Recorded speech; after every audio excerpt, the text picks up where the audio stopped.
I'm very optimistic. I think Milei is gonna succeed. And the other thing is that every year we have a new generation of young people joining these ideas. I mean, every year we have more and more young people who are libertarians. Now, here in Argentina, if you're the young people are libertarian, it's incredible. And the other thing that is incredible too is you listen to the mainstream media people who have been there for ages, and they are so ignorant, and they never learn. When they interview Millet, they would some of them would say, "Okay, but talk to me slowly because I don't I don't know anything about economics." Buy my novel, Escape from the Village, from major booksellers online.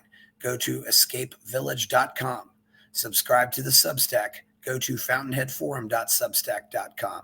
Support the forum. Go to buymeacoffee.com/fountainheadforum. Thank you. Welcome to the party, pal. This is Fountainhead Forum 300, and yes, 300, and we're talking to Jorge Trucco. This is his fourth time back. He's a special person, so.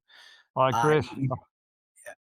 He's known Javier Milei about 10 years, and we're going to watch a speech. And, before, one question I did want to ask you, Jorge, what's the mood of the country since Francis died?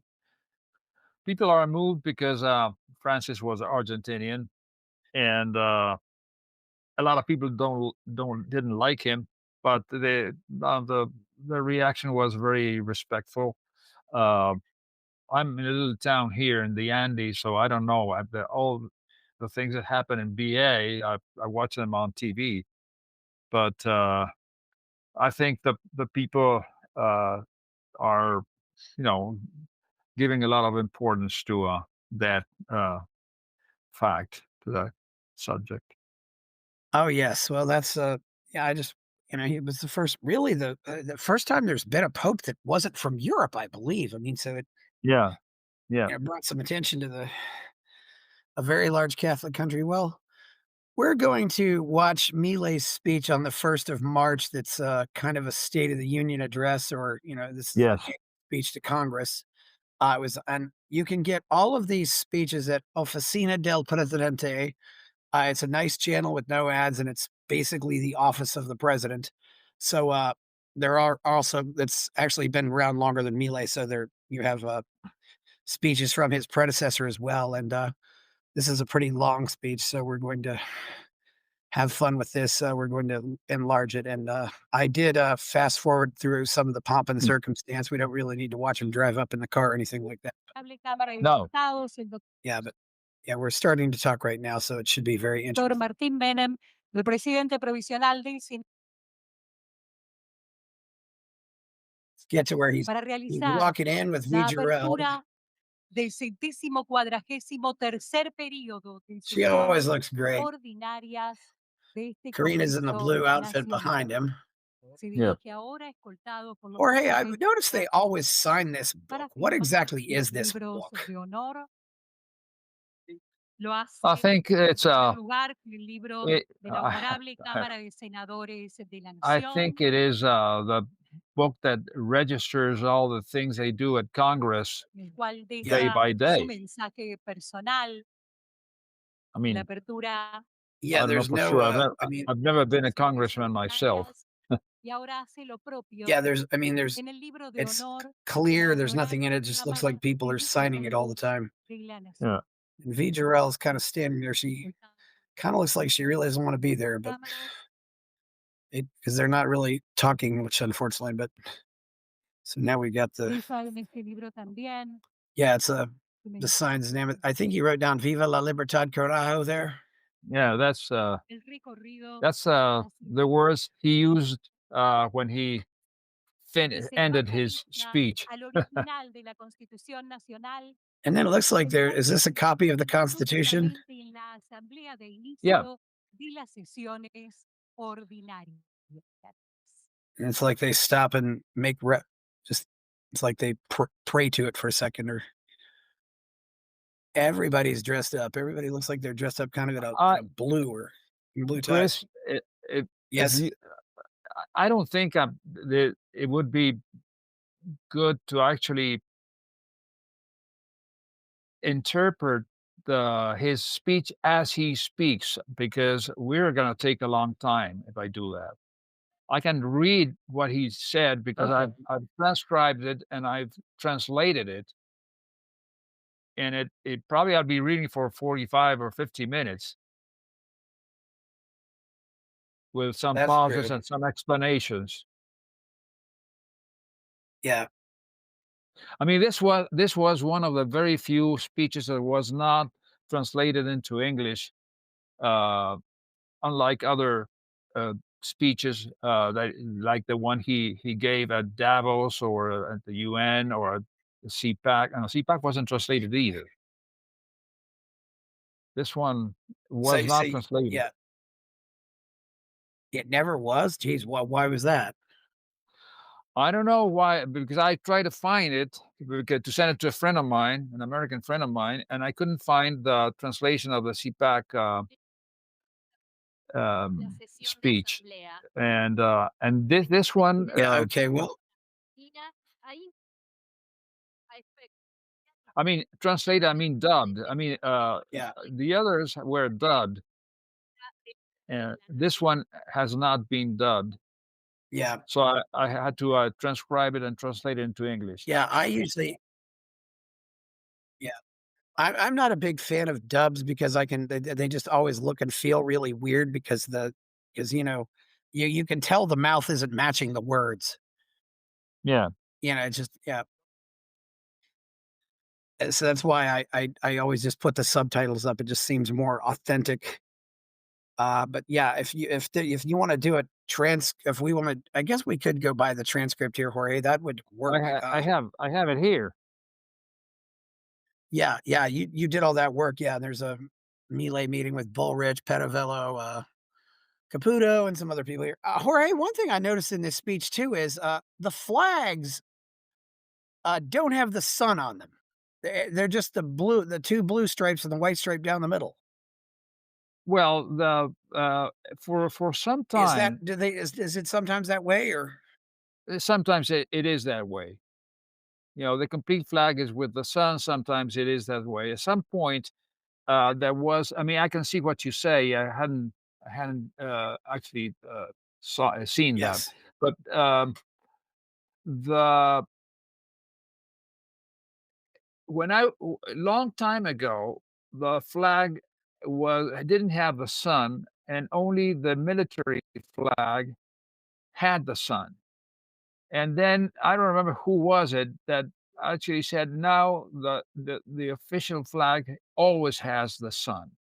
That probably, I don't know if it's 20 years ago or 40 years ago that that happened. That was the war flag. The war flag was with the sun, la bandera de guerra, and the non the civil flag was without the sun. That was when I was a kid. That was the way it was, and now it's always with the sun. But I mean, both types of flag actually are accepted. Okay, well, the sun gives it a little more makes it a little more unique, Oh yes, because I there like are it with the sun. yeah. And the flag of Uruguay is a very is similar in that sense. It has the sun, but it has the series of blue and white stripes. And Yeah, there are several other it looks like a lot of flags in Latin America kind of copied the Argentine flag or because the blue and different shades of blue and white, horizontal, vertical, it's very common. yeah. Some of them are like that. Others are not. Like for instance, General San Martin liberated Argentina, Chile, and Peru, and neither Chile nor Peru have a blue and white flag. Yes. Yeah, I But don't know. Guatemala, El Salvador, Well, that is, I don't know why that is the way it is, because Argentina had nothing to do with all that, that region there in Central America. yeah, and I just it's just nice that there are things that make the flag unique. Okay, Jorge, if you wanna read off this speech, Yeah, we can I'm stop the gonna show. read because it it's a long speech and it has a lot of content, so it's very difficult to summarize.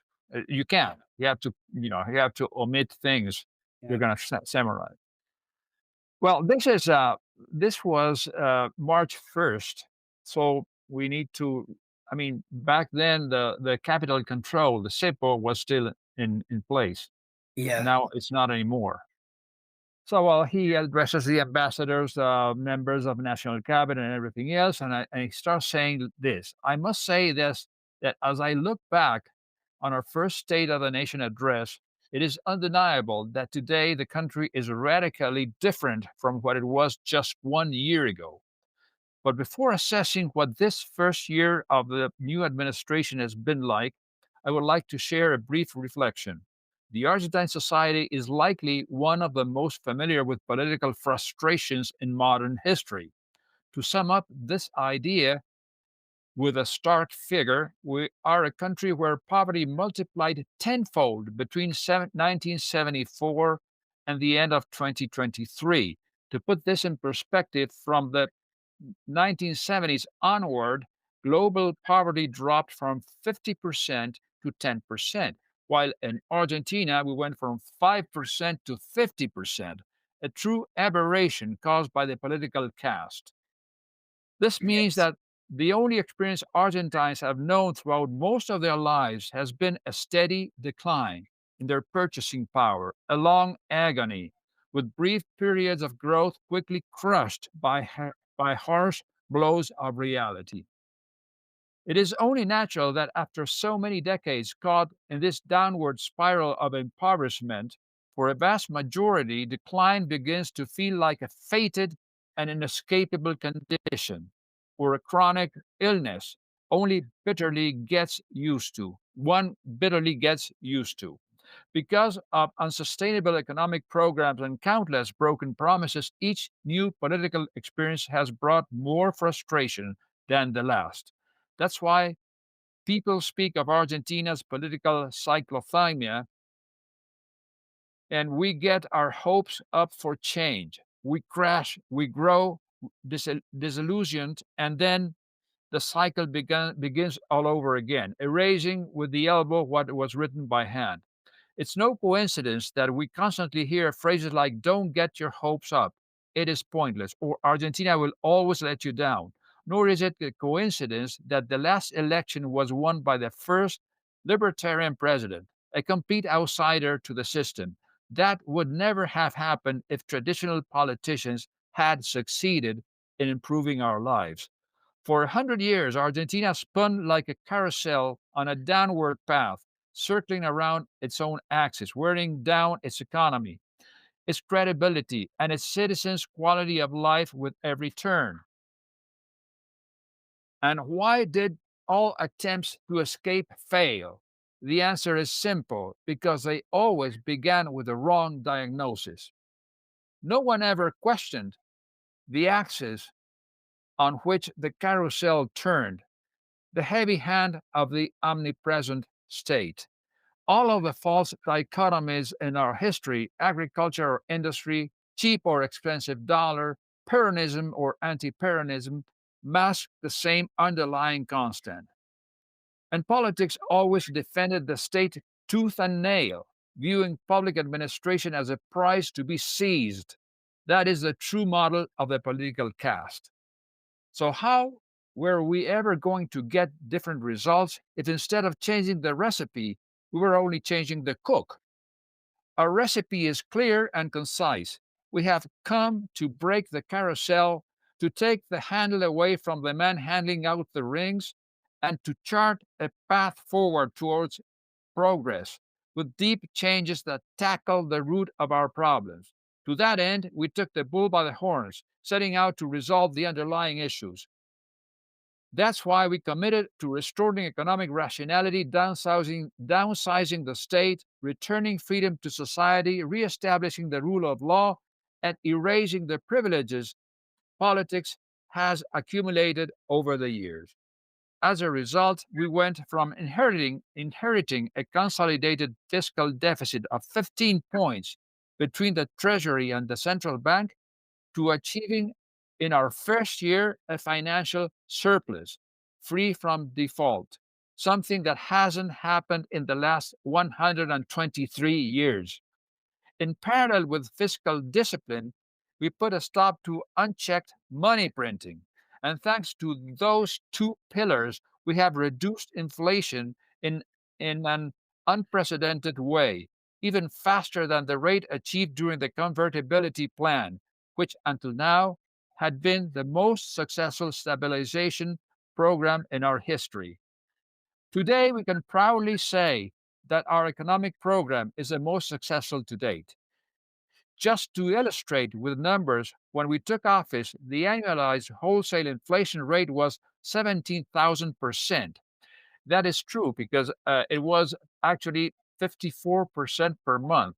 If you take 100, you can do your math. You take $100 Yes. and multiply it 12 by 1.54 12 times, and you're gonna get 17,600, and then you deduct the first $100, so that they give you like 17,500%.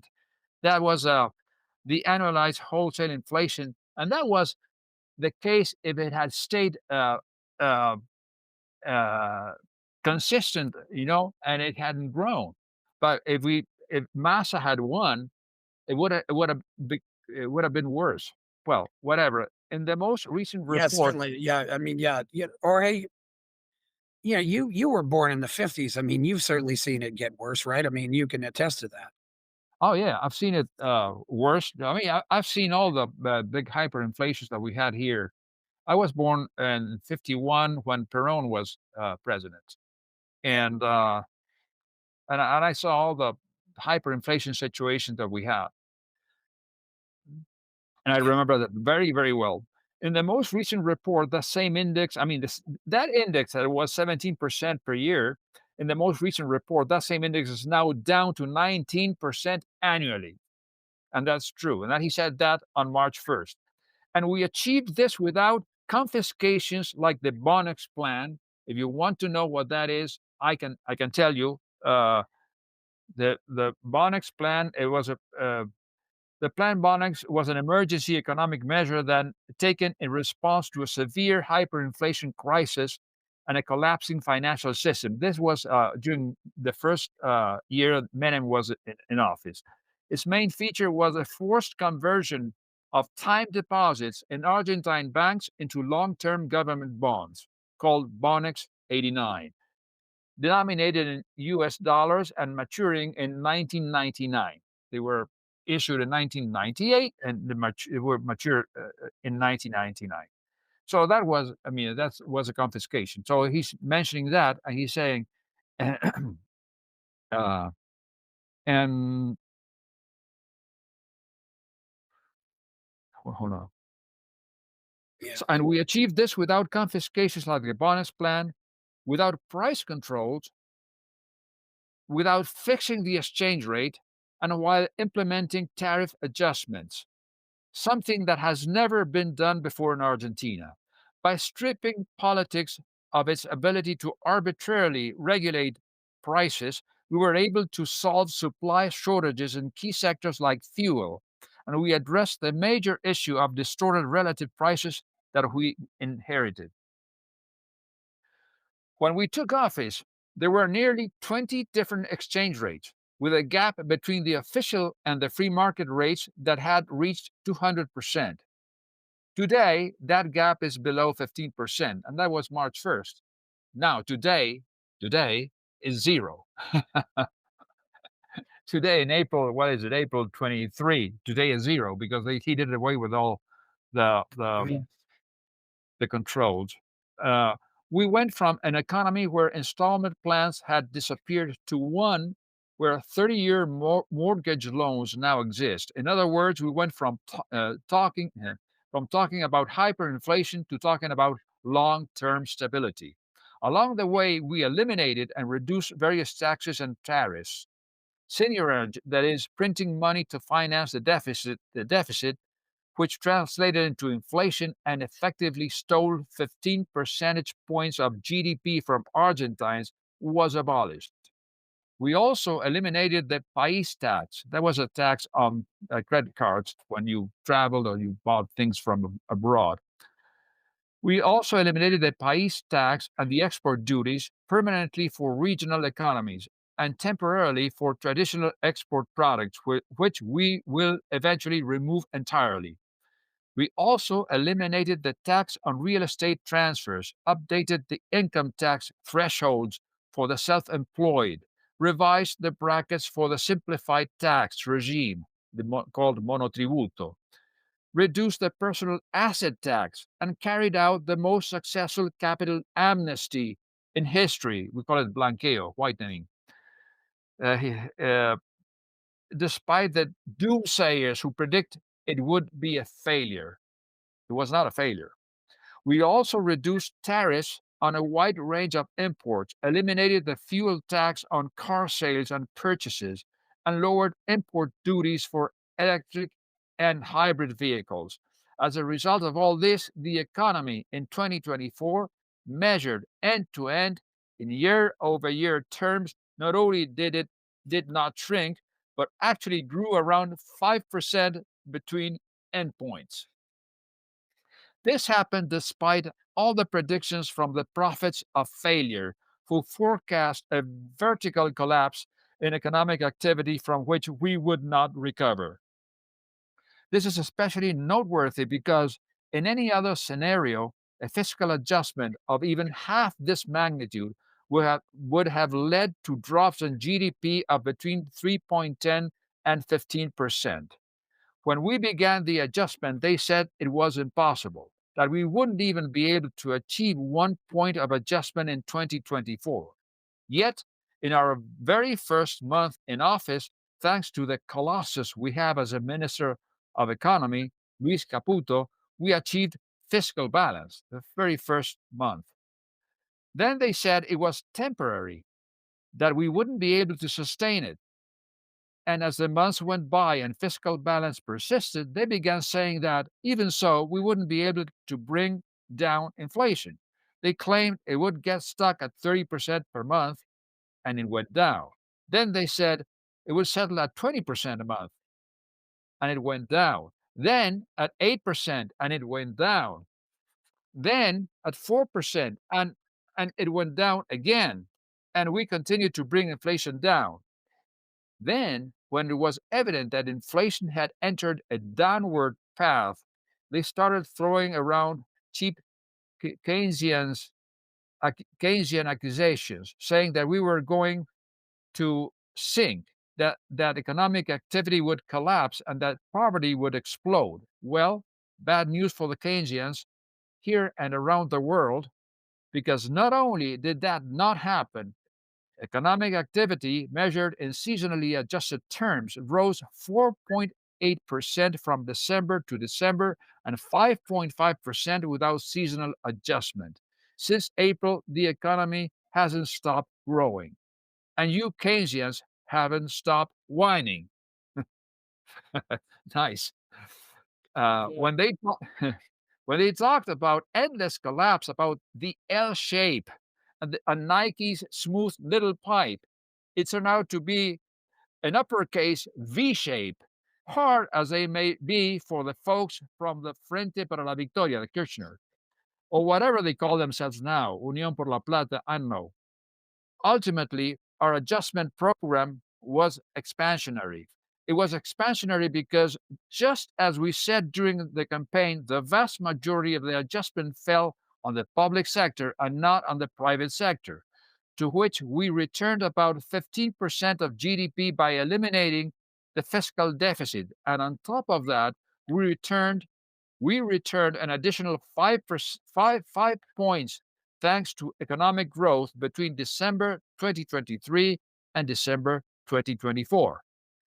As a result, we saw how poverty measured on a monthly frequency by the Torquato Di Tella University, which uses the methodology similar to CEDLAS, the UCA, that's a Catholic university, the Ministry of Human Capital, and INDEC, which uses a semi-annual frequency. The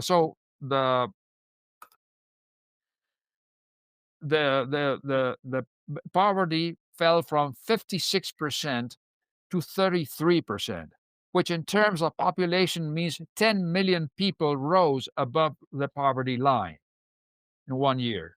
Ultimately, cutting back on politics is not only recessionary, it is expansionary and it eliminates poverty. You want to end poverty, end the political racket. This drop in poverty was driven by the decrease in inflation, the sustained increase in real wages and pensions, and the increase in the universal child allowance and the food plan in real terms. Because for us, Argentina's reconstruction must include everyone genuinely, not just in words. Because although needing social assistance is a tragedy, it is important to emphasize that those who were left behind for decades are victims of the system, of the political system, not the perpetrators. That's why the adjustment has fallen and will continue to fall on the political class and never on the most vulnerable sectors. But none of these economic successes were a coincidence. They are the result of Argentina going from being the worst student in the class to becoming the flag bearer. In fact, Argentina is currently one of the 5 countries in the world enjoying financial surplus. That also explains why the historical ups and downs of primetime television don't translate into economic shocks, much to the disappointment of petty politicians and mandrills. He calls these politicians who are parasites and looters, he calls them mandrills. When the foundations of a program remain in place, the noise of current affairs is just that, noise. At the same time, we set out to reduce the size of the state in absolute terms. That's how we shut down more than 200 areas of the executive branch with duplicated or obsolete functions. And we laid off over 40,000 public employees whose salaries were a burden on the already overtaxed private sector. To highlight the absurdity of the so-called active state, we call it estado presente, present state, and the aberrations committed to scam decent Argentinians, I took just one of the many examples we could name, the travel agency department. We had a directorate of travel agencies. Then we also had a directorate of travel agency control. And on top of that, we had a directorate of travel agency registration. An outrage. So yeah, this is a good part so far, Jorge. He's already, Milei gave a lot of praise to his people in this speech, and I really love that. Yeah, he did that. He started out with And Caputo, and who's his finance minister. uh, well, so you can the example uh, the travel agency ministry is now it's not a ministry any longer, but it had all kinds of repetitions. I mean, different agencies that were he calls it an outrage, a setup designed to scam honest Argentinians for the benefit of the political class. We also eliminated dozens of trust funds that politicians used at their discretion.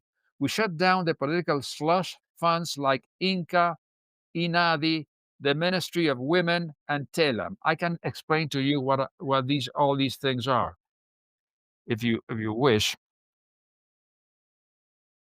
We can certainly talk about what some of those things are. Yeah. Yeah, the Inca is the National Institute of Cinema and Audiovisual Arts is responsible for promoting, supporting, and regulating the Argentine film and audiovisual industry. It was a crazy thing. They were actually subsidizing, Yes. uh, provides funding for Argentine film productions, organizes festivals like the Mar del Plata International Film Festival, regulates film distribution and exhibition. That's and he said fuera. This is, he said just Inadi. Inadi is the National Institute Against Discrimination, Xenophobia, and Racism works to combat discrimination and promote equality and human rights, receives and investigates complaints of discrimination, promotes public awareness campaigns and education programs, advises the government of anti discrimination policies. Afuera. Ministry of Women, Genders, and Diversity, a national ministry focused on gender equality, women's rights, and the protection of LGBTQ plus individuals. Develops public policies to address gender based violence, promotes equal rights and inclusion, coordinates with provinces and other institutions to advance gender equality. Then comes TELAM. The function of TELAM is a state owned national news agency of Argentina. That was already Yeah. shut. They Then shut it down. Yeah. Yeah, then ISA, which is the state-owned utility company that provides water supply and the sanitation services to Buenos Aires and surrounding manages water. Major player in that was not shut down, but it was cleaned up. Now it's producing a surplus. It's interesting. Uh, Why would water and sanitation be a federal issue? well, that's the thing. I mean, yeah, That's they are planning that on. should be that's a completely local thing. Then they have Yeah. the other one is this one is going to be privatized. Then the other one is Intercargo, a state-owned ground handling services company that operates in most Argentine airports, provides services such as luggage handling, aircraft cleaning, and passenger boarding. Works with both domestic and international airlines. And the last one is Enarsa, which is a state-owned energy company created to ensure national energy sovereignty, involved in oil and gas exploitation, production, and importation, participates in power generation and large energy infrastructure projects, often partners with EPF, YPF, and private firms on strategic energy initiatives. Well, this is it. And so he says what he's saying is that uh, we also eliminated dozens of trust funds that politicians use at their discretion. We shut down political slush funds like Inca, INADI, Ministry of Women, and TELEM. And we turned emblematic deficit ridden companies of political activism, such as Aerolíneas Argentinas, the airline, ISA, Intercargo, and Enarsa, which is the last one I described, into profitable ones. While we began taking the first steps toward the privatization of all state-owned companies because we believe the state is not meant to replace entrepreneurs. We also eliminated public works, which was one of the biggest scams in politics. And here I want to make one of the great fallacies and lies of politics very clear. When they claim that public works generate jobs, I say to honest Argentines, that is false. It is false because public works must be financed and they are financed through taxes, whether explicit taxes or monetary issuance that later turns into inflation tax, or debt, that immorality that burdens future generations. Therefore, when public works are financed, they take away demand capacity from other sectors, and the employment created by public works is employment that was destroyed in other areas of the economy, areas where people actually wanted to spend, not these things forced by the state that benefit only those who carry them out and do nothing for honest Argentines. So I hope that at least in public debate, now that this is clear, we can eradicate that lie that public works create jobs. Public works create taxes. We also completely eliminated government advertising as an instrument the political caste used to promote their views and spread lies to the media. We were the only ones to eliminate official advertising. We don't need to bribe the media. We have achievements. We don't need dishonest journalists paid with public funds. We stripped the state of ridiculous powers it should never have had. During our first year in office, through Executive Order 7023, the Omnibus Law and the largest deregulation process in history, we implemented around 1,700 structural reforms, eliminating regulations that restricted commercial and economic freedoms and hindered the true engine of our country's productivity, the private sector. Here, I want to highlight an example provided by that extraordinary and superlative minister I have, the Minister of Deregulation, Dr. Federico Sturzenegger. In fact, given the habits of part of the political class, we decided to illustrate this using the weight of paper. For example, in the case of fruit regulations, the rules we had used to weigh 1,600 grams, which is 1.6 kilograms, which is like 3 pounds or more.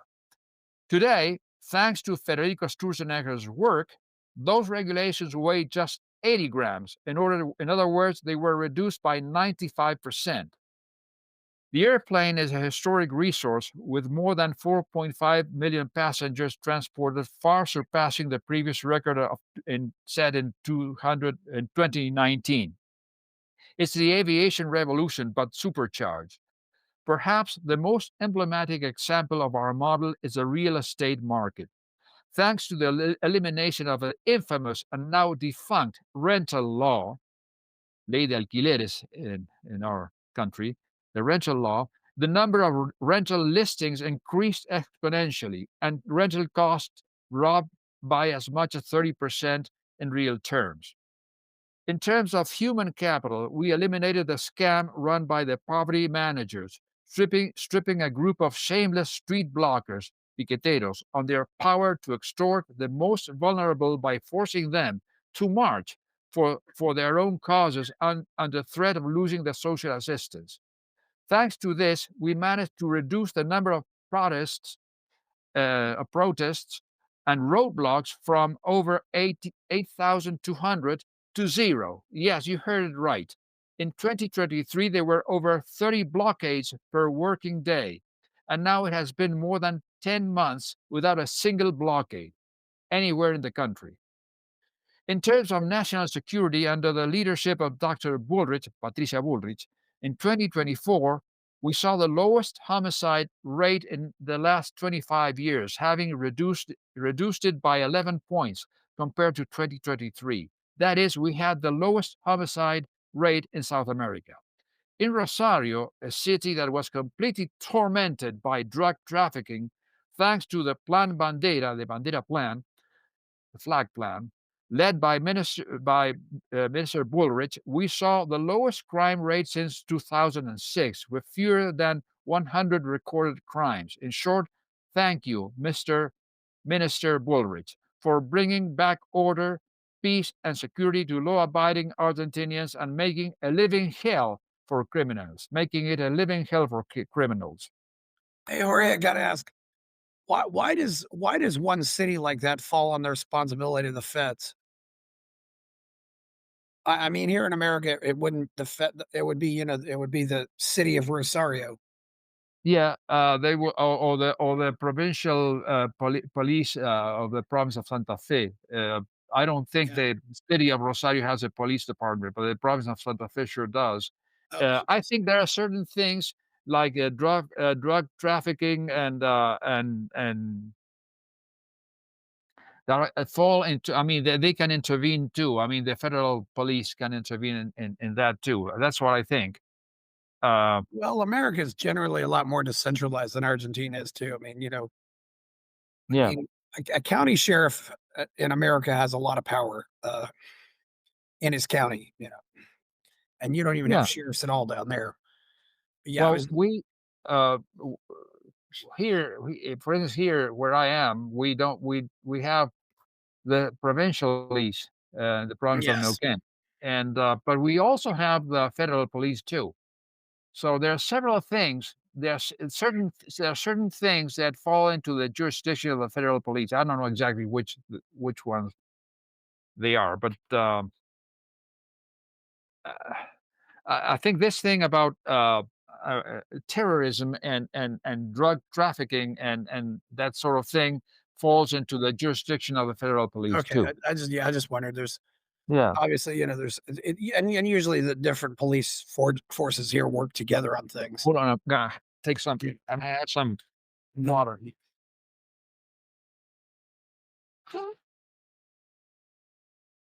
Yeah, the various police forces work together on things. That's why I wondered. I mean, I think a lot of South American countries are a lot more centralized than the USA is. So, Very localized here. so it's sort of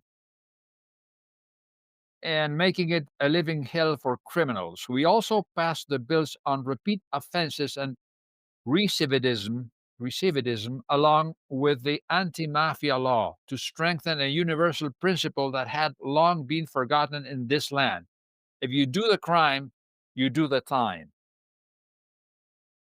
In judicial matters, we implemented the adversarial system in 12 provinces. That's half the country, which allowed us to secure drug trafficking convictions in just 1 month, when it used to take over 3 years. At the same time, we are promoting trial by jury, one of the very long overdue reforms since the founding of our nation, so that the life, liberty, and property of Argentinians ultimately depend on the decision of their fellow citizens and not on a judge, thus eliminating the last vestige of monarchic power within the justice system.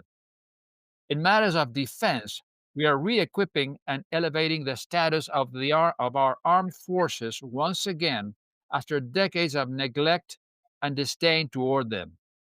Just this week, the first of the 24 F-16 fighter jets purchased by our administration arrived, marking the most significant arms acquisition in the last 40 years. In foreign policy, we went from being a global laughingstock, aligned with the countries with the worst performance on the world stage, like Cuba and Venezuela, to becoming an unexpected protagonist. Today, as a result of our ambitious economic policy and firm stances on foreign affairs, the eyes of the world are once again on Argentina. In some cases, they are even taking note of the work we've done to apply in their own countries, just as Elon Musk is doing as head of the regulatory portfolio in the United States. Elon's gesture with a chainsaw is no small thing. The chainsaw today is a symbol of a new era, a turning point that marks the beginning of a new golden age for humanity. But this time, instead of going against the tide, Argentina is leading the way. The chainsaw. The state Yeah. of the nation.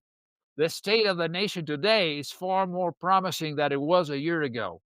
During the presidential campaign, we invited all Argentinians to judge us by our ideas. Now, having passed just over 9 months, just over the first year of our administration, we invite you once again to judge us, but this time by our results.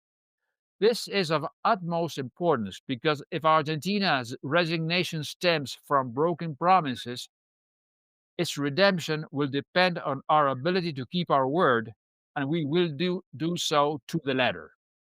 In a survey conducted by the Secretary of Communication, our spokesperson, the great Manuel Adorni, we concluded that in just our first year in office, which represents only 25% of our term, we have already fulfilled or are in the process of fulfilling over 75% of our promises. This is unprecedented in Argentine history. In fact, I'd like to add a footnote to this message. It's not that we are delivering simply because our program lacked ambition. Quite the opposite. Throughout the entire campaign, we faced harassment and constant criticism, claiming that everything we proposed was impossible. It was an extremely ambitious agenda. No one believed we could achieve what we are now accomplishing. And in that sense, not only are we delivering on the promises we made during the campaign, but we're also going far beyond them. When you account for that, We fulfilled 97% of our campaign promises in just 1 year. This is all And that pretty is what, he's getting to the good part now where he's talking about how he talked about yeah, things getting bad, then he talked about things getting good, yeah. and he's And that is acknowledging why, his people. yeah, he goes on as a, and that is why I want to pause for a moment in this address, because in life, one must be grateful and never petty. I want to extend my heartfelt thanks to each of my ministers for the extraordinary work they've done over this past year. I wish to thank Dr. Guillermo Francos, Luis Caputo, Santiago Bausili, Patricia Bullrich, Sandra Petovelo, Federico Sturzenegger, Luis Petri, Mariano Cuneo Libarona, Mariano Lugones, Gerardo Huertain, Manuel Adorni, and Karina Milei for allowing me the honor of leading what I believe is the greatest government in Argentina's history. Long live the Argentine Republic. Before us, thanks to the impoverishing before us, thanks to the impoverishing model of the political caste, Argentina had surrendered. It was a beggar asking for handouts, and no one was willing to give even 3 cents. Every Argentine lived with a constant anxiety that the value of their money would vanish from one moment to the next. Today, clearly, we are experiencing a new reality, one that is fundamentally different from a year ago. The economic stability we are beginning to achieve does not mean we've reached our destination, but it does mean that we are improving day by day, as has already been reflected in the steady recovery of wages over the past 9 months. This does not mean there won't be volatility. Life doesn't work that way. It is never a perfectly straight and steady path. There are always ups and downs, moments of tension and moments of calm. That's how it has been with the disinflation process, and that's how it will be with the growth process. But what matters is not the snapshot, it is the trend. And just as inflation will tend towards zero, per capita GDP will tend to grow steadily over time. Here, I want to mention the work of a fellow economist, Juan Pablo Nicolini, from the Universidad di Tella University, who also works at the Federal Reserve. In a study he conducted on a fiscal policy and economic growth, he shows that achieving equilibrium in the financial balance, as Argentina is doing, implies that Argentina has a path ahead toward a sustained per capita GDP growth rate of 4.5%. That's fantastic. But he goes on saying some additional points must be made because the study does not account for certain key aspects, such as the dramatic drop in country risk, which we inherited at nearly 3,000 basic points and which today is hovering around 750. It also does not reflect that the financial balance was achieved through tax cuts and a reduction in public spending, rather than the traditional method of adjustment through higher tax burdens. Nor does it take into account the massive number of structural reforms we have carried out. We have carried out. Just DNU 7023 and the Basis Law together represent a structural reform package 8 times greater than the one implemented by Carlos Menem, who until now had led the most successful government in Argentina's history. Imagine if we also factor in the 900 regulations that Federico Sturzenegger eliminated along the way. Add to that the RIGI, RIGI, and consider that we are also putting an end to the distortion generated by inflation. The RIGI is, I want to explain that, something that, Yes. you know what it is? It is, uh, it's it's an incentive regime for large investments implemented by Milei recently. It's a Yes. framework proposed in Argentina to attract large-scale foreign and domestic investments, particularly in strategic sectors such as energy, mining, infrastructure, agriculture, and technology. It was included in the ley bases. It's what part of the ley bases. Um, and has generated both strong support and criticism. Uh, it applies to investments over $200 million. So they have implemented that. And where is this? Add to that the RIGI, and consider that we are also putting an end to the distortion generated by inflation. But Rome wasn't built in one day. And the reality is that what we've done so far is merely a small glimpse of what the country truly needs to fully heal. To achieve this goal, we need a model that is sustainable over time, a legal framework that protects the fruits of every Argentine's labor, and an institutional model that aligns with a nation that aspires to greatness. That is why we must continue carrying out a vast number of deep structural reforms. The only path to rebuild Argentina is through permanent reformism. Last year, we called it the year of defending life, property, and freedom, because it was a year we said enough to the model of the political caste and took the first steps toward the model of liberty. This year will be the year of Argentina's reconstruction. Now that the foundations have been laid, we must begin rebuilding the pillars of our great nation. But none of that will be possible unless we address the structural problems of the country. Our teams are currently working on more than a dozen major legislative proposals, projects that lay the groundwork for the construction of this new national edifice.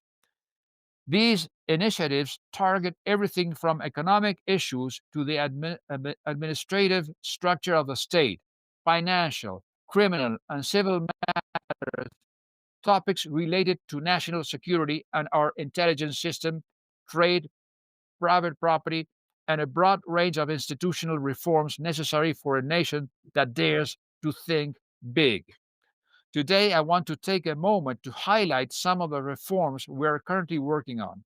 Depending on this Congress's disposition, the dynamics of the upcoming electoral campaign, and the necessary economic sequencing, these reforms may be addressed either during this legislative session or starting from December 11th of this year. If we truly want to become a global power, the first subject we must advance on is eradicating inflation once and for all, making it no longer dependent on a leader's conviction to do what's right, but rather enshrining into law an unquestionable truth of Argentine economics. Fiscal deficit is the root of all the country's historical problems. Of the 22 crises recorded since the beginning of the 20th century, 20 were fiscal in origin. The deficit has fluctuated between high and extravagantly high, ultimately leading to debt and eventual default, or to monetary financing, which resulted in inflation and hyperinflation, or to tax increases that hindered growth while curtailing both economic and individual freedom. Consequently, we must make fiscal balance mandatory for any government budget, national or subnational, provincial or municipal. But fiscal balance alone is not enough. It must be accompanied by a severe reduction in public spending in order to return to society what the state currently confiscates through taxes. That is why we must also set a fiscal target so that by 2027, Argentina's consolidated public spending does not exceed 25% of GDP, as well as, as well as all committed to in as well as we all committed to in the May Pact. In this, the national government, provinces, and municipalities will each have to do their part because the smaller the size of the state, the greater the economic freedom, the stronger the economic growth, the higher the per capita income, and therefore the fewer poor people in Argentina. In other words, the real dilemma is this: are we willing to accept more public spending in exchange for more poverty? I, for one, prefer to reduce the size of the state so that there are fewer poor people in Argentina. It is necessary to continue applying the deep chainsaw to the state in order to remove geological layers of unjustified spending and to seriously shrink the size of the government. The chainsaw is not just a government program, it is a state policy that will continue for years and will not stop until it reaches the end of the state in the long term. Nice. Certainly optimistic. Yeah. Is that Yeah, I is gotta that say, all? Is that, anarcho-capitalist is anarcho-capitalist foundation. I yeah, guess. yeah. That was most of it. Jorge. One thing I think you might have left over. I noticed he specifically mentioned Kim Gomez. What can you tell us about that?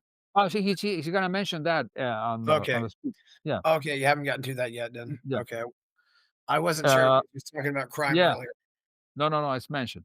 We must Yeah. review the state area by area, and none is more important than privatizing public companies. Even though today they are showing a surplus for the first time in 15 years, they remain a burden on the private sector. While the Basis Law, and Decree 7023 included fundamental elements to take the first steps toward reforming the labor market, we need to deepen this path. The labor regime that has been in place for the last 50 years is now completely obsolete. Today, it only serves to protect with benefits the few remaining people in the formal sector, while each year it pushes millions into informality. This is the main reason why private formal employment has not grown in nearly 15 years.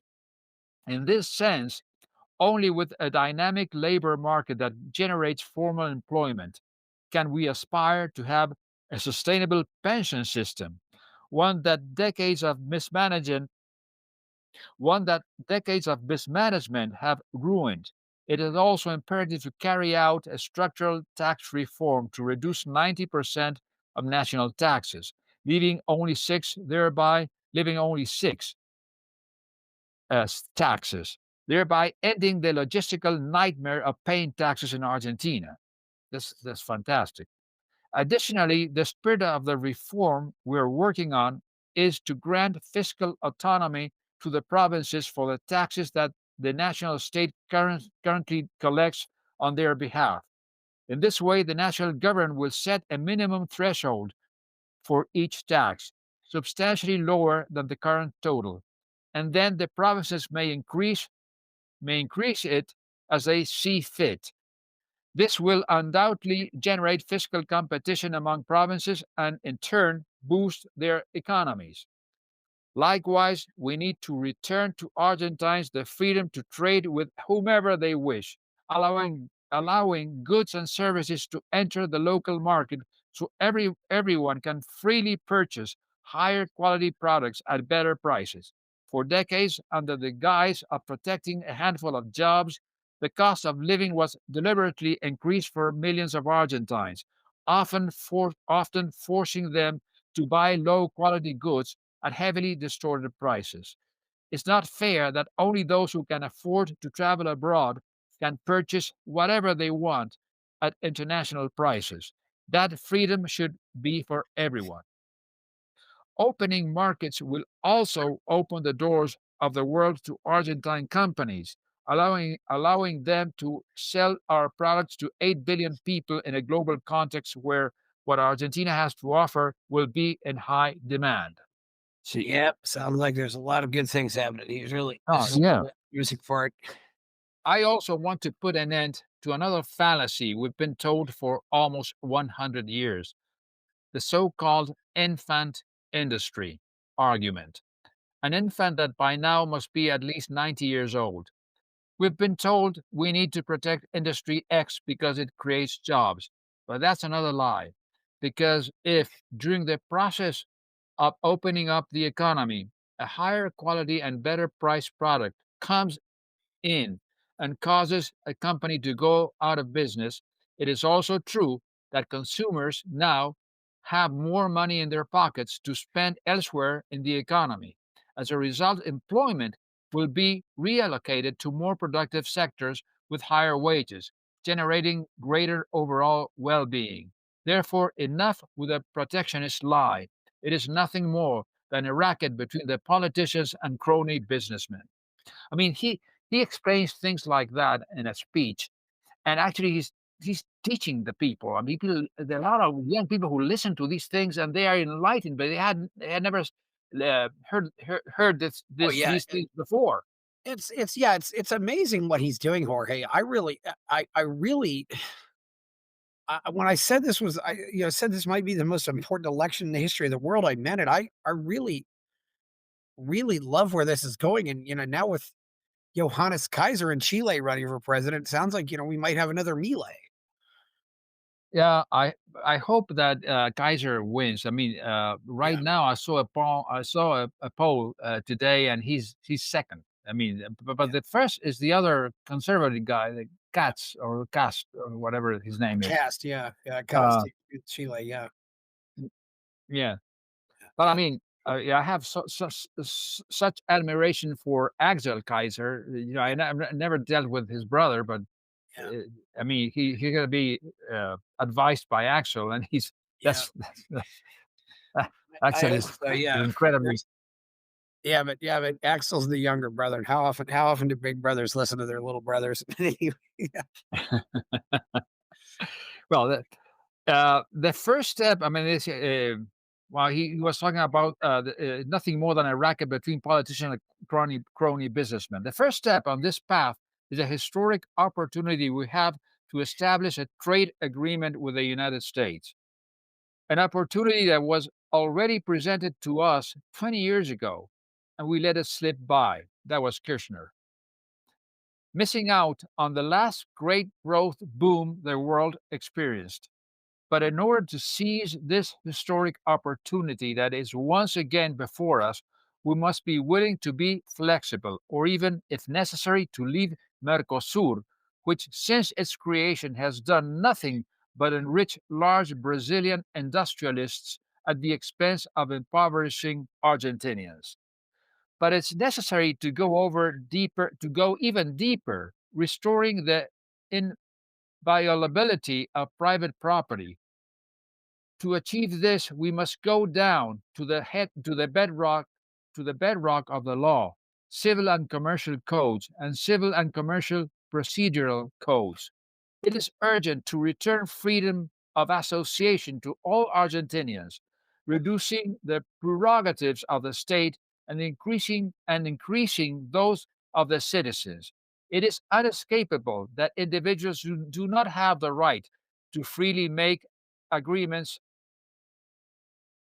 among themselves without interference from some law ranking judge, whose whims are often tied to political or economic interests. This is where the famous legal certainty is at stake, something politics has demanded for years but never acted on. This is resolved with a civil and commercial code that is clear and impervious to the malicious interpretation of any court. In addition, public order and peaceful social life must once again be the rule and not the exception in Argentina. Currently, we have a judicial system and a penal system full of gaps through which the virus of anti punitive ideology has crept in. An ideology that, beyond being morally wrong, has proven to be a resounding failure. We saw this just this week in the tragic news of the murder of Kim Gomez. A little girl, just 7 years old, was brutally killed. I want to express my condolences to her family and assure them that they have the commitment of this president to fight tirelessly against the scourge of insecurity. There you have it. just to clarify, Kim Gomez was in a car that was stolen, and her mother got out of the car, but Kim was 7 years old and didn't get out of the car, and somehow she ended up being dragged by the car or something that I don't know the details, please. yeah, somehow she ended up, like she was hanging or like, really, Yeah. I'm picturing it in my mind just looks awful. Apparently the boys who stole it were 14 and 17. Yeah, that's the thing. He's going to address that issue too. Yeah, Uh, uh, it's sounds I like would. it's really a horrible crime. Yeah, yeah. I mean, how she got outside of the car, that doesn't seem to be. Yeah, real. That seems to be what's unknown. Of course. Mhm. Yeah. So I would also like to take this opportunity to say to Governor Kishilov that as long as he continues to claim that criminals, murderers, and rapists are victims of the system, in line with Safaroni's judicial wokeism, not only do we have nothing to talk about, but I also want to tell him that he will never solve the very serious insecurity problem in the province, because being tolerant with criminals is to punish law abiding citizens. If he wants to solve the problem, he has two options: abandon the abolitionist vision and punish criminals, or step aside and let us solve the problem ourselves. Because if there's one thing that defines this national government, is that we don't hesitate. We deal with problems seriously. For far too long, politicians have told Argentinians that crime would not be punished, that criminals were victims of an unjust system and therefore not responsible for their actions. The only thing they achieved was making crime cost free for many offenders. The people of Buenos Aires province suffer the consequences every day. Well, then, with the repeat offender and the recidivism bills from the government approved by this Congress, we will finally put an end to the revolving door of justice in Argentina. Furthermore, the implementation of the new criminal procedure code across the country is irrefutably proving its ability to reduce trial times from years to months. And we have the responsibility to extend this system's operation to all provinces in the country. But the efficiency of criminal proceedings is only one side of the issue. We need to raise the cost for those who commit crimes. That is why we need to pass the law on lowering the age of criminal responsibility so that those who are conscious enough to commit adult crimes face the consequences of their actions as adults. But unfortunately, it will come too late, because today one of Kim's murderers is 14 years old and enjoys being unaccountable under the law. He cannot be tried. And the other criminal had committed a crime while under the age of 16, which means that with our proposed criminal responsibility law, he would have been free in the first place. We need to lower the age of criminal responsibility, and not only that, we also need to increase all the penalties in the penal code. Yes, all the penalties in the penal code. Thus begins the most important reform of the penal code in the last 100 years, something that must happen urgently. But the problem isn't limited to ordinary crime. Drug trafficking and terrorism represent a clear and present danger and represent a clear and present and present drug trafficking and terrorism represent a clear and present danger to Argentinians. For cities overtaken by drug lords to the tragedies faced by devastated families, we are reminded every day that Argentinians need the tools to fight those who seek to harm our lives. Okay. Hello. Okay, Jorge. Yeah, you mentioned Kim Gomez, and he also mentions Kisilov, who's the Yeah, governor of the Buenos Aires province, which is one of the larger yeah. provinces, who's been very soft on crime. Jorge, what is the current age of criminal responsibility in Argentina? I think it's 18. Okay, so you've got two people who are, as at least the legal term here is juveniles. Yeah. Uh, often too, when you get a 14 and a 17-year-old, the 14-year-old is probably just going along with whatever the 17-year-old's telling them to do, because they're often trying to get the approval of their older friends, but not always. But so there's not. Is there really a lot of old teen crime down there, I guess, in that age bracket? Is it Well, it's happening. I mean, that's taking place in the province of Buenos Aires. That's a phenomenon we didn't have 10 years ago, like we have today.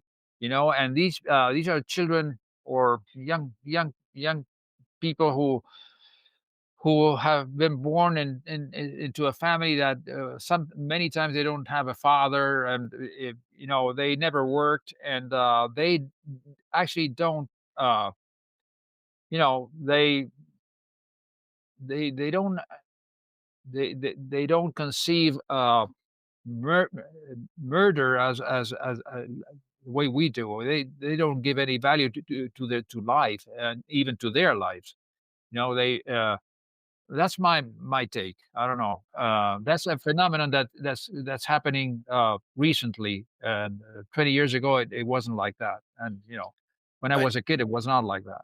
but I certainly ask it, but I certainly, talk to, guys who are who've been at, one guy's been in prison and lots of, I mean, the lack of dad not being around is just leads to so much bad things. You end up, and of course, most of the boys who don't have dad around don't end up in jail, but boy, you certainly end up with a lot more fatherless boys ending up in jail. It's just, But there's a lot of drug.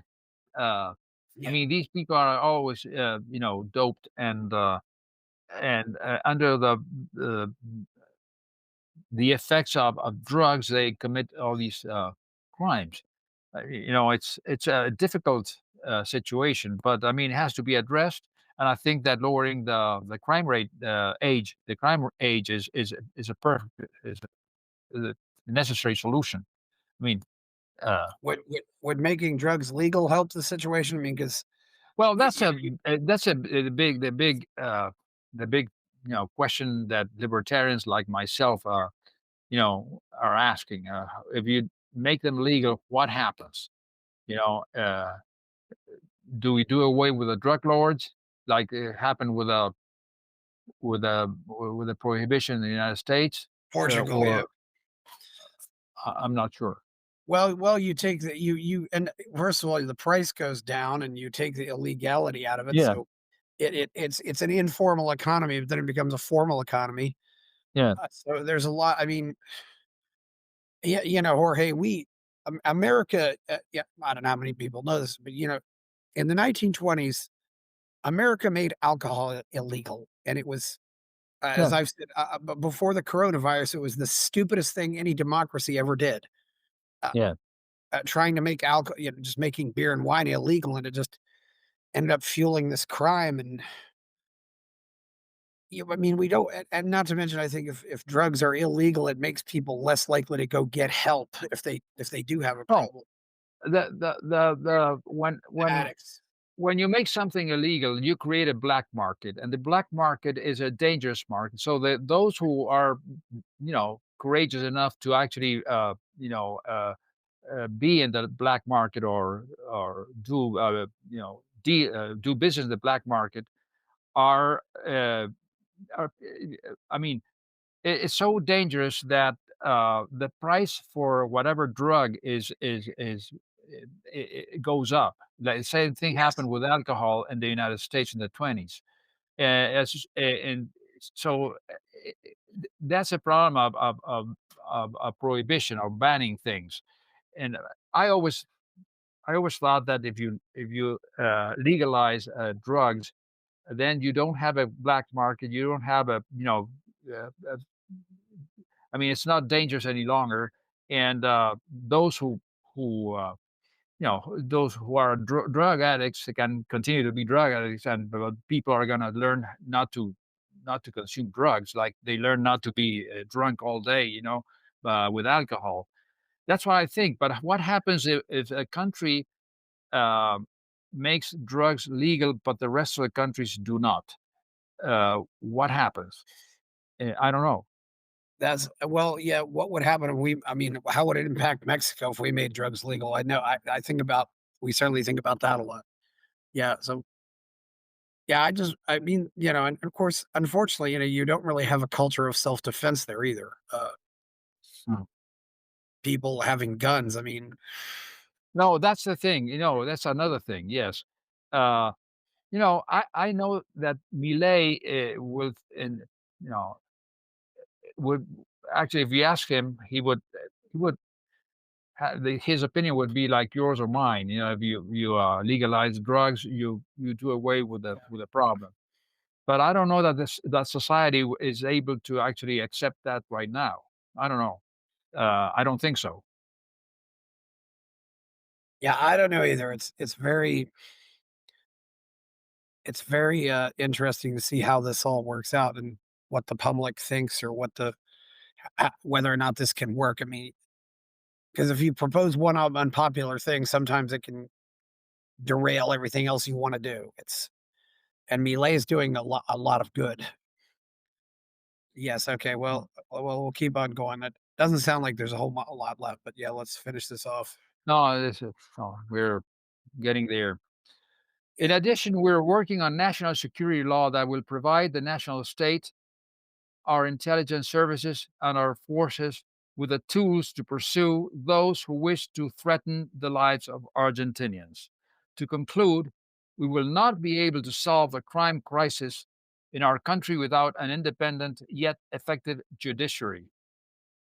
And justice will not function properly until politics decides to stop politicizing the appointments of judges, prosecutors, and public defenders. Along those lines, we intend to move forward with submitting the nominations for all the vacant positions in the federal judiciary, including the Attorney General, the Public Defender, the Ombudsman, and federal courts, all prosecutors' offices, and all public defenders yet to be appointed, which currently account for around 40% of the magistrates in the federal judiciary. This document has been prepared in collaboration with the National Department of Justice. If we want to be a serious country, we must also carry out a profound immigration reform. Our nation has been generous with immigrants. We believe that foreigners who are temporarily in our country should pay for the services they use. We must also allow universities to charge those who are not permanent residents, just as it is necessary to severely toughen the conditions for deportation of foreigners who commit crimes. Uh, the toughen the conditions for deportation of foreigners who commit crimes.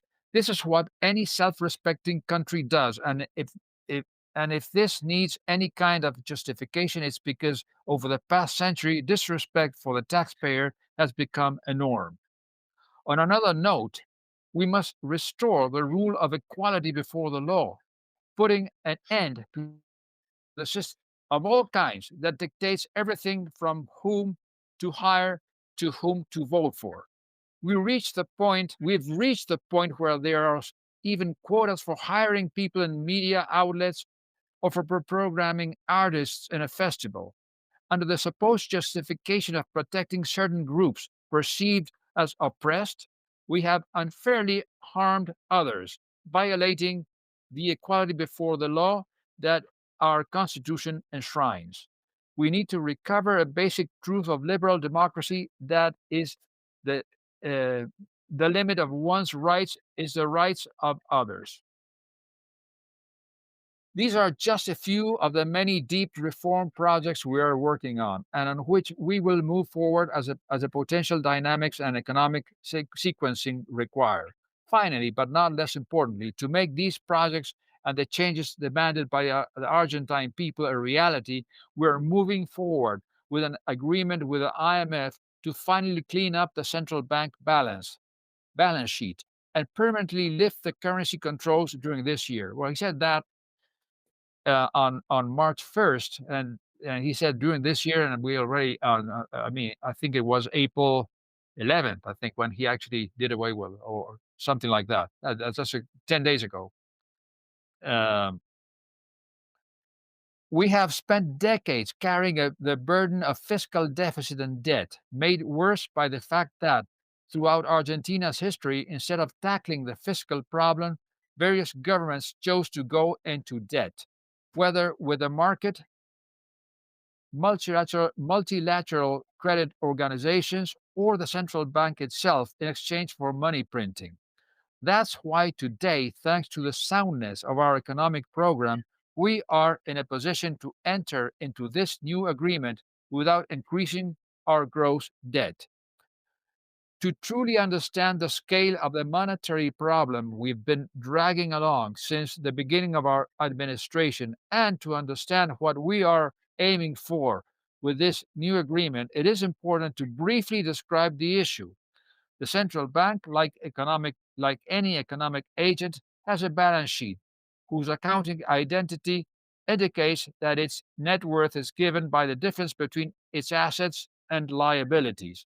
As for the central bank assets, they consist in international reserves and government bonds issued by the national government.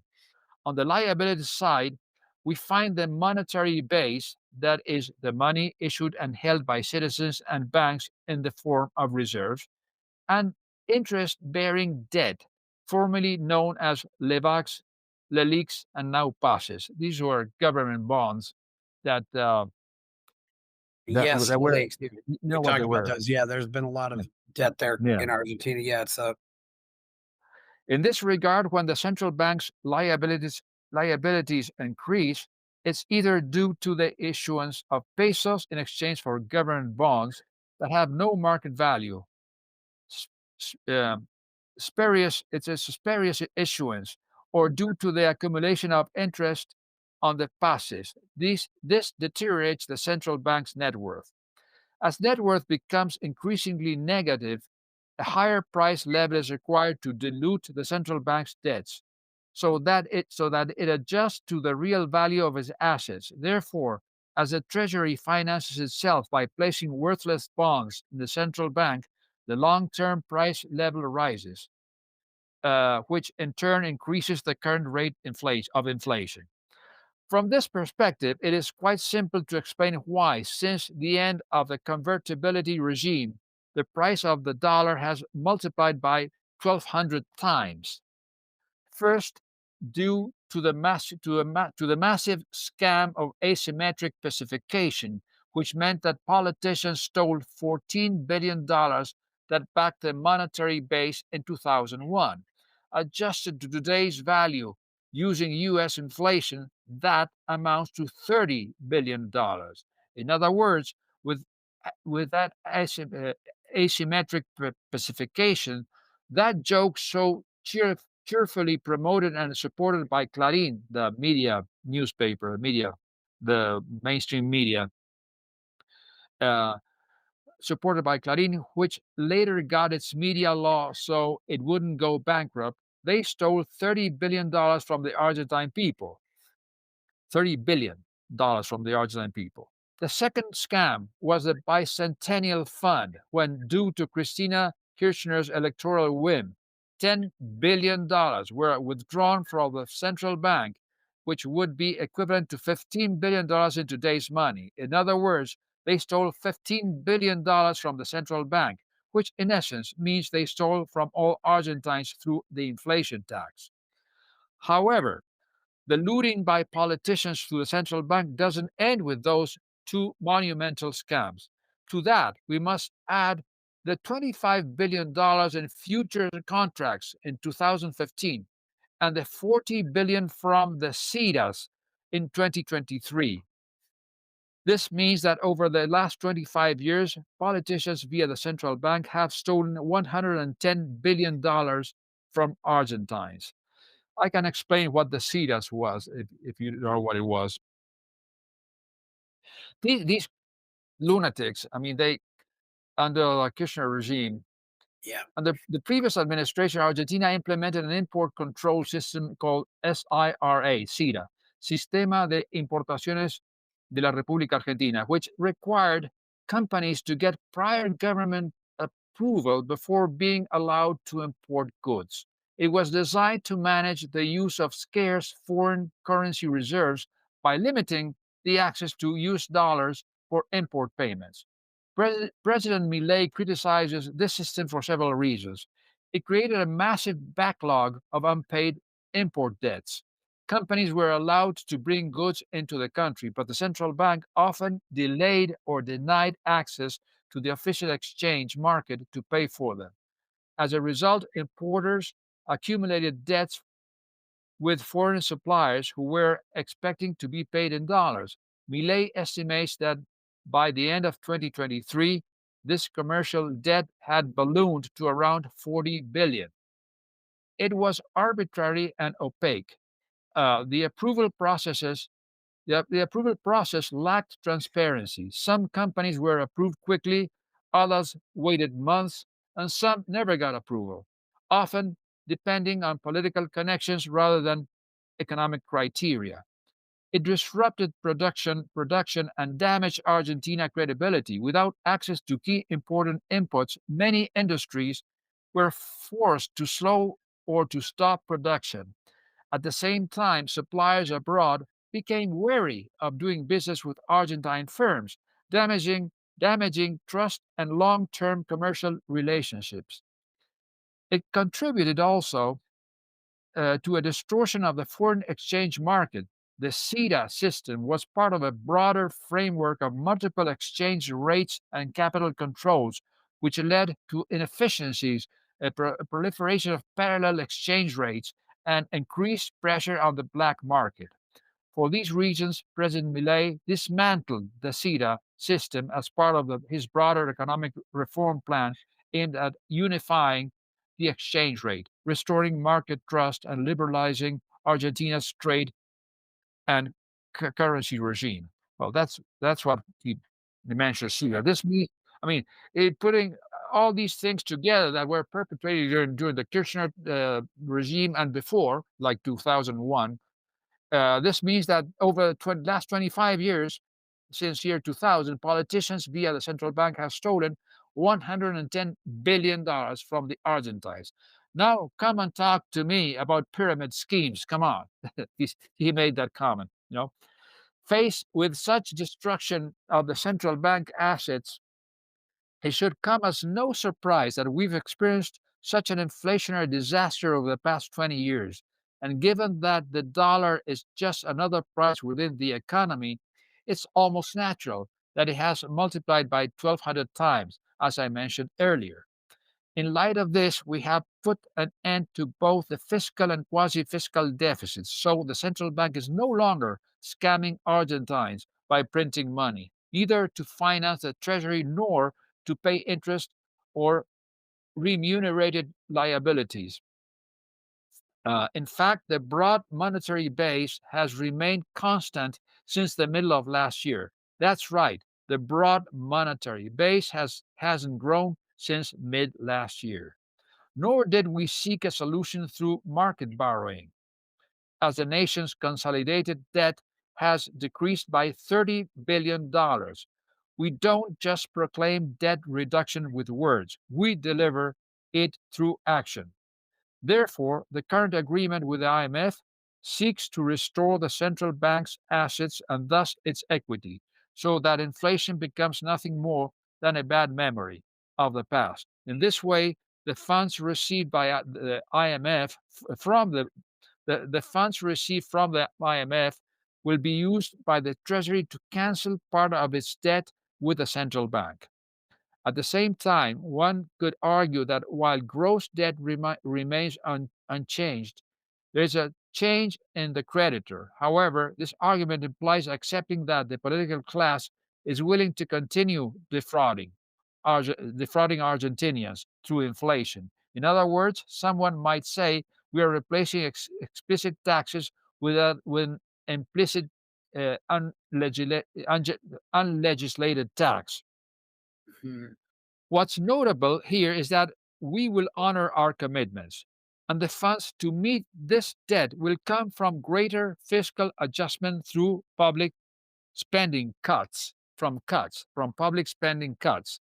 As a result, the operation will amount to a transfer of wealth from the state to all honest Argentinians, especially the most vulnerable segments of the population, since they are the ones most harmed by the inflation tax. At the same time, given the strategic importance of its agreement for Argentina, of this, given the strategic importance of this agreement for Argentina, I want to announce that in the coming days, I will ask Congress to support the government in this new agreement with the IMF, which he did.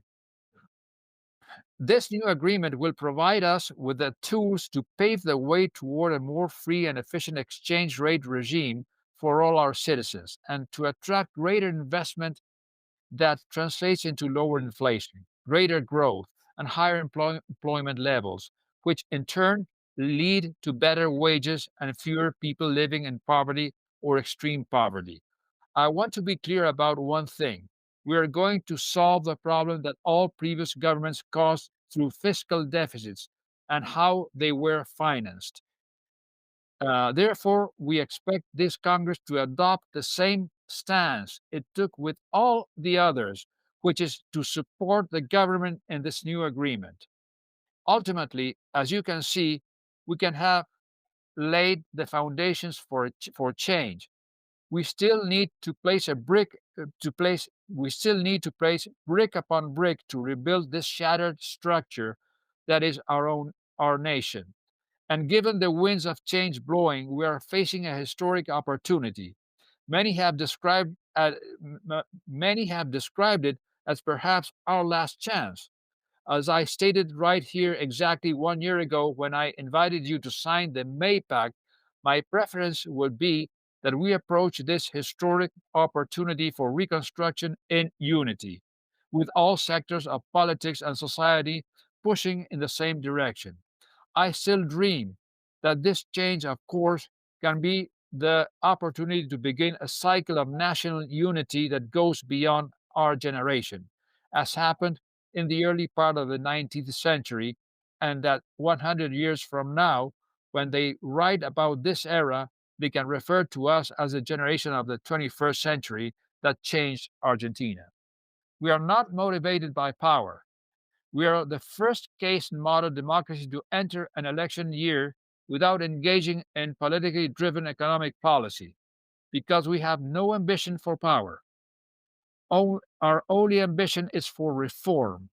And we want to give this Congress the opportunity to join us in the ambitious process we have undertaken. In doing so, perhaps they might rebuild their relationship with a society that today seems irreparably broken. I hope they take this invitation for what it is, a chance to be part of the tabula rasa we have always advocated for and believe is necessary for national reconstruction. But if they choose to decline it, frankly, we wouldn't be surprised. This Congress has shown time and again that when it comes to choosing between themselves and the Argentine people, some have no problem always choosing themselves, especially those who didn't even show up. That's the point. Some have turned Congress into an instrument for defending the conquests of the state over the individual, rather than a tool for enacting the profound changes the country needs. And let's not even talk about that sector of politics so stale to change and hostile to reason that they won't even bother to come down to the chamber to listen to the opening of a legislative session. He was that's great. But if you still doubt our commitment to change, remember what happened over the past year. For each and every one of the reforms we implemented, we were told it was impossible. But they soon learned, grudgingly, that when we set out to do something, we deliver, no matter how steep the path or how many obstacles lie in the way. Because for us, politics is about making possible what politicians have always said was impossible. If you don't believe it, just look at what we achieved with fiscal balance. If this Congress chooses not to overwhelmingly support the national government in this proposal I'm presenting, know that it will not stop the process of change the Argentine people have entrusted to us. We will do it alone. We will do it our way, but sooner or later we will get it done, fighting whatever battles we must on every front to achieve it. We will fight in the National Congress. We will fight in the provinces and in the municipalities, in the legislatures, and in city councils. We will wage the battle as visitors in the traditional mainstream media and as hosts on social media. We will do it in the streets because history demands it, and never, never will we surrender. We will never give up. And even if it's hard for you to understand and you resist it, we will make Argentina great again. If you accept my proposal, you will show that you're willing to get involved in what the country needs. Otherwise, it will be clear that the only way to change the country is to change this Congress. All that being said, we are clearly at the crossroads. Do we want to keep applying the same failed recipes that brought us to the brink of disaster, or do we want to move forward? There's only one way to do it, by finally doing what's right. I refuse to believe that this country's best days are behind us. On the contrary, I'm convinced the best is yet to come. Now the choice is in your hands, and the eyes of the Argentine people are upon each and every one of you. With that, I declare open the 143rd regular session of our National Congress. Ultimately, may God bless the Argentine people. May the forces of heaven be with us, and long live freedom, damn it. Long live freedom, damn it. Long live freedom, damn it. Viva la libertad, That was carajo. that was interesting. Yeah, he's certainly got the crowd fired up with that. Yeah, they were. Yeah. It was just about It was, everybody was there. Yeah, I mean, was they that were all, daytime? And that was in the evening, right? Yeah, yes, it was in the evening. Yes. yeah. But it was a very complete speech. I covered all kinds of Oh aspects, yes, and yeah. This you know, was one of his longest speeches. I mean, I'm really interesting that they went that long. I don't ever remember him really going over an hour, which is kind of what people have time for. They don't really want to go over much more than an hour. well, actually, he took, I think, around an hour, because he had to point out all these different points, and he didn't omit anything. He just put everything What together there. And what was the general reaction you saw after that speech, I Jorge? think there's I mean, uh, in general, the reaction is positive, because I mean, he's people may argue and may have different opinions, but what he's doing is what he said he would do, and nobody can deny that. You know, he said he's doing exactly what he said he would do, and that is of value to everybody in our society. He's they I think that everybody understands that he's not a classic politician. He's a different. I mean, he is not after power. He's not after becoming rich or anything like that. He's but like he said, he wants to reform the country. That's his goal. He wants to be a hero, something like that. It's a big uh, uh, how do you say that, challenge that he's facing. And he's winning. He's winning. I mean, his ideas are the right ideas, and it will set the precedent for not just Argentina, but it's gonna, be influential with uh, the region, the world. I don't know. There's a lot of people taking note and actually listening to Millet, and even in Europe. I'm glad maybe this will make it. I'm really wondering if this will make a difference. I hope they do it for the right reasons, not because it actually works. Yeah, it's a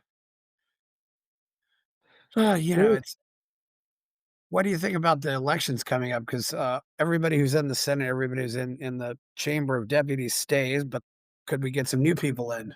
Well, I think there are things I don't understand. Milei lost one of uh, the politicians that were in the, La Libertad Avanza. Yeah, he His left the name was party. he left the party. I mean, he was sent out. He was kicked out. Um, Marra, what's his name? I can't remember. Ramiro Marra, who was actually a very active guy on the media and all that. I mean, he defended the Milei's Ramiro position. Mata was the chair of the party. Yeah, well, he was a founder of the party too. I mean, he had some problems uh, with Milei's sister, I guess. I don't know, but now you have him running for, I mean, for these elections as a congressman. So you have uh, part of Milei's party also running. So that sort of, I would say, I think that it weakens their position. The same thing happens with the Macri uh, party, the Pro.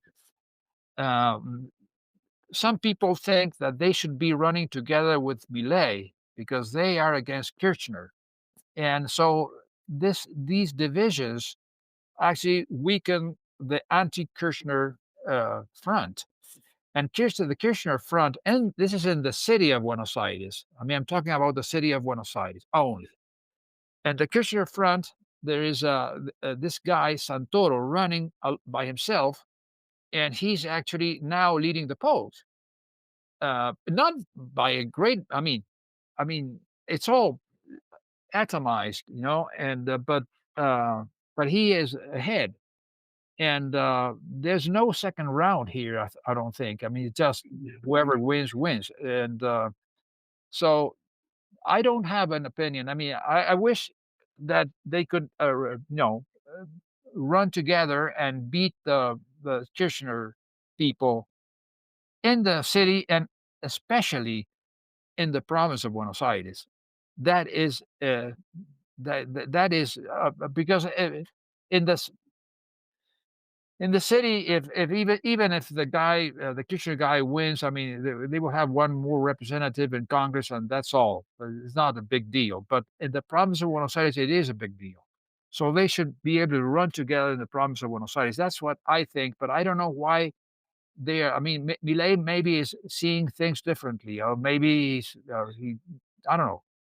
Uh, I, I don't know what's going to happen in the province of Buenos Aires. So what I do know is in the city of Buenos Aires, they haven't come to an agreement, and there's no solid front against the Kirchners. It's all fragmented.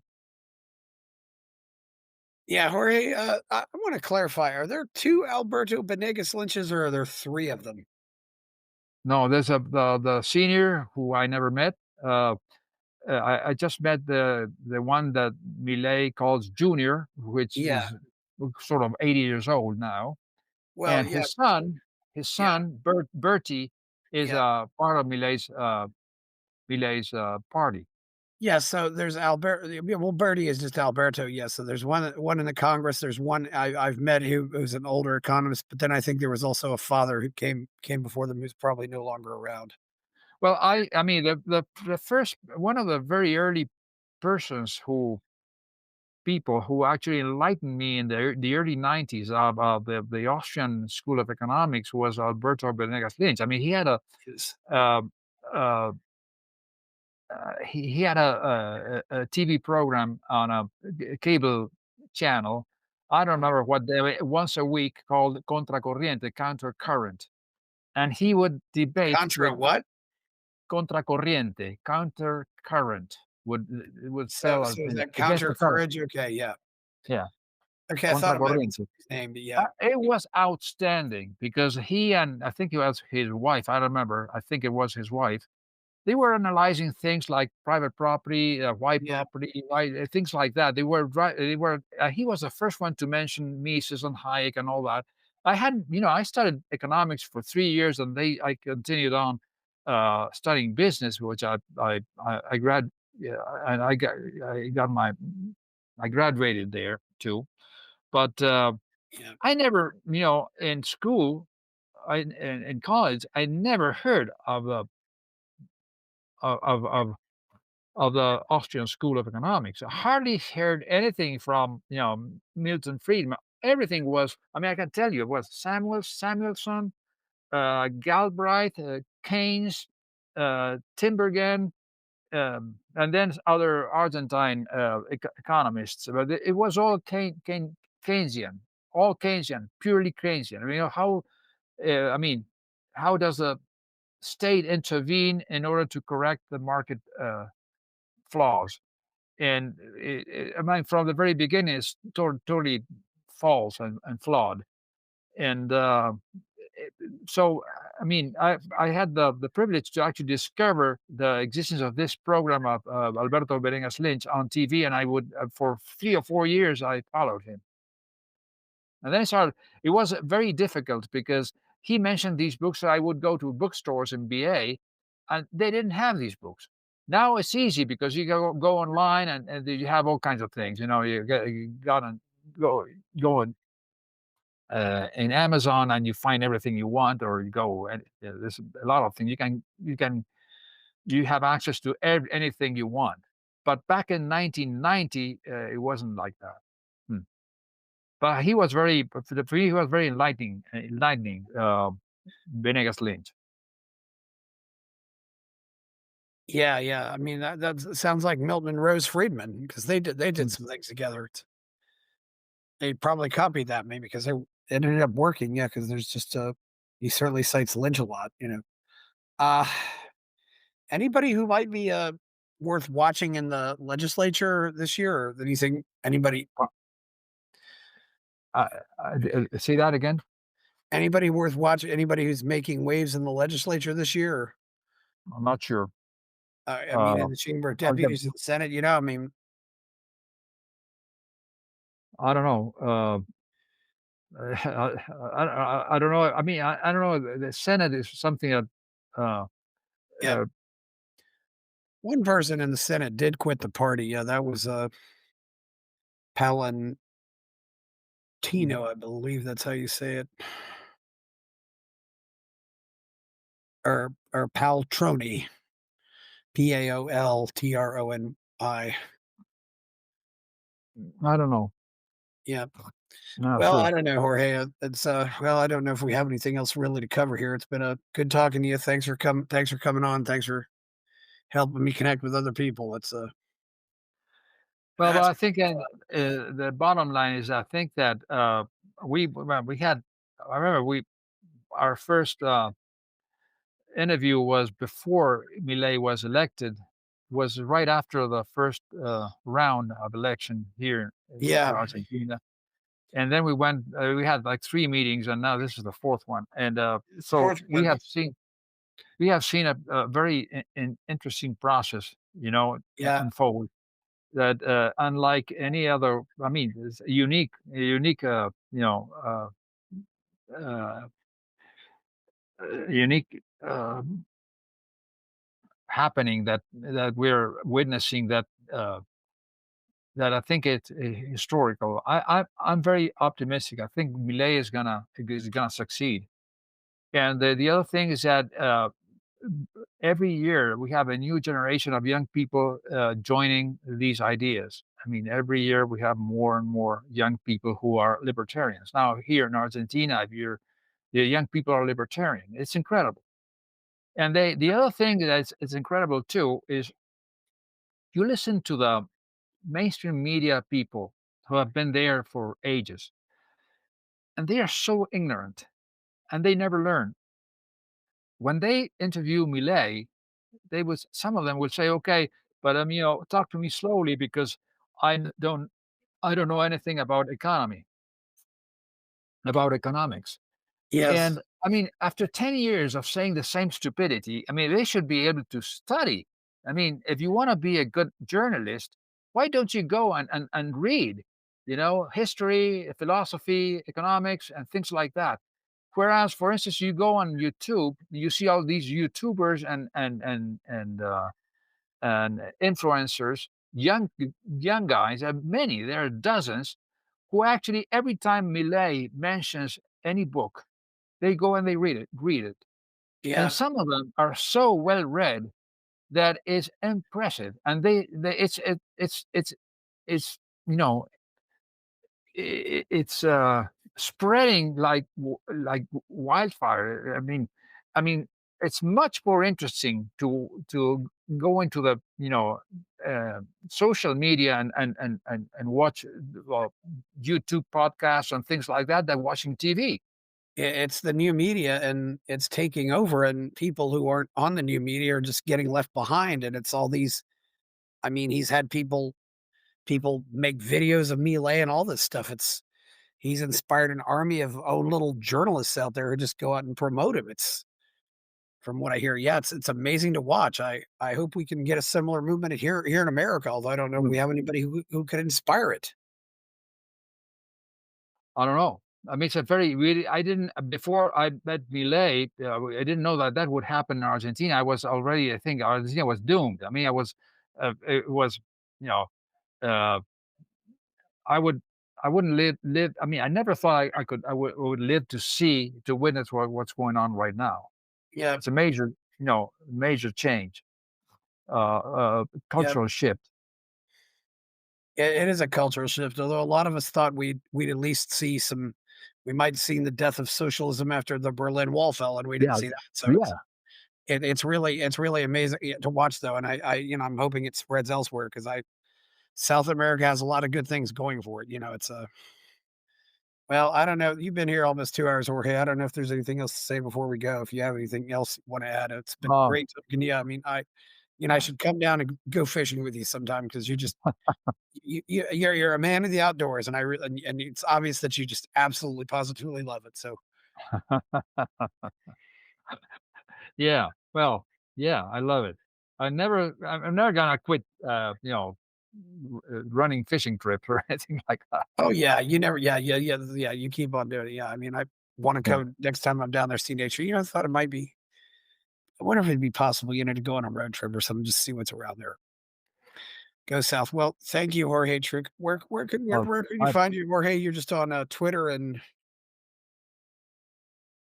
I'm not very active on I mean, on the yeah, on politics and economics and on I mean, on the social media. I'm active on fly fishing on the social media more than anything else. But I'm on Twitter. Also in Facebook. yeah. Uh, and I may be, I'm not sure, in no, I'm not on Instagram, I don't think. I'm I'm not on on Instagram, Instagram. like, as a fishing I have a fishing page, a fishing account in Instagram. I can't remember if I have another Yes. account. Well, yeah. Well, please like the video, subscribe to the channel, go buy my novel Escape from the Village, check out my Substack, go to Buy Me a Coffee where people are giving me money. Thank you, Jorge Druco. This has been the 300th show. Glad to have you back, and we'll hopefully we'll get to talk. Hopefully, maybe I'll see you when I get down there again. It's itching to go back. It's a lovely place. I mean, I think that interesting things are going to happen from now on too. Yeah, Very interesting things. So maybe in a few months we can have another meeting. yeah, I We'll hope see. so. I'm interested to see what happens to with regard to flying. See what happens if maybe somebody like Avianca will move in, or somebody else will.